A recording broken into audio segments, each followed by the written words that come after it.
वाल्मीकि जी की रामायण अगर आप पढ़ेंगे तो उसमें यहां तक लिखा है कि रामचंद्र जी की पत्नी सीता का जब हरण हुआ और रावण लेके जब भागा तो हनुमान और लक्ष्मण जब तलाश करने के लिए गए तो सीता जी बड़ी चालाक थीं। कहीं चप्पल फेंक गई, कहीं नथुनी फेंक गई, कहीं दुपट्टा फेंक गई, कहीं चप्पल फेंक गई, कहीं कड़ा फेंक गई। हनुमान एक एक चीज, ये चप्पल किसकी है? लक्ष्मण कहते मेरी भाभी की है, सीता की। चलो इसी रास्ते से ले गया। और आगे के दुपट्टा मिला, ये दुपट्टा किसका है? कहा ये दुपट्टा भी मेरी भाभी का है, सीता का। चलो और आगे चलो, इसी रास्ते से लेकर गया। और आगे बढ़े, एक एक चीज हनुमान जी देते गए और लक्ष्मण पहचानते गए।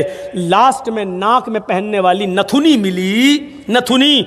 तो हनुमान ने कहा ये नथुनी किसकी है? जल्दी से लक्ष्मण ने कहा अरे यार हनुमान जी ये नथुनी नहीं मालूम है, ये शायद मेरी भाभी की होगी। हनुमान ने कहा सारी चीजें पहचान गए, नथुनी कह रहे होगी। तो हनुमान जी के इस प्रश्न पर क्या जवाब दिया लक्ष्मण ने? हनुमान जी ये नथुनी अगर मेरी भाभी की थी भी तो मेरी भाभी नाक में पहनती थी, इसलिए मैं नहीं पहचान पा रहा हूं, क्योंकि मैंने आज तक अपनी भाभी का चेहरा नहीं देखा। कहा क्यों?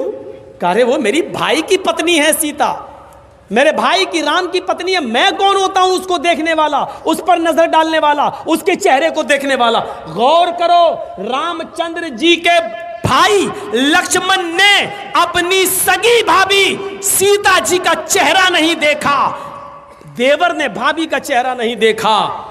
ये हिंदू धर्म की मनुष्य आज वाल्मीकि रामायण आज तक कह रही है, आज तक ये सबसे पुरानी रामायण है वाल्मीकि की, जो 2000 साल पहले लिखी गई है। आज तक उसके अंदर ये लिखा है कि राम के छोटे भाई लक्ष्मण ने सीता का चेहरा नहीं देखा। आज भी बहुत सी सभ्य समाज की स्त्रियां जब ट्रेनों में हिंदू की सफर करती हैं तो आप देखिए साड़ी पहनकर ऐसे लंबा घूंघट ऐसे मार लेती हैं, चेहरा नहीं खोलती हैं वो ट्रेनों में और बसों में। आज भी सभ्य समाज की उसी वाल्मीकि रामायण पर अमल करते हुए वो किसी को अपना चेहरा दिखाना गवारा नहीं करती। अल्लाह की मार है।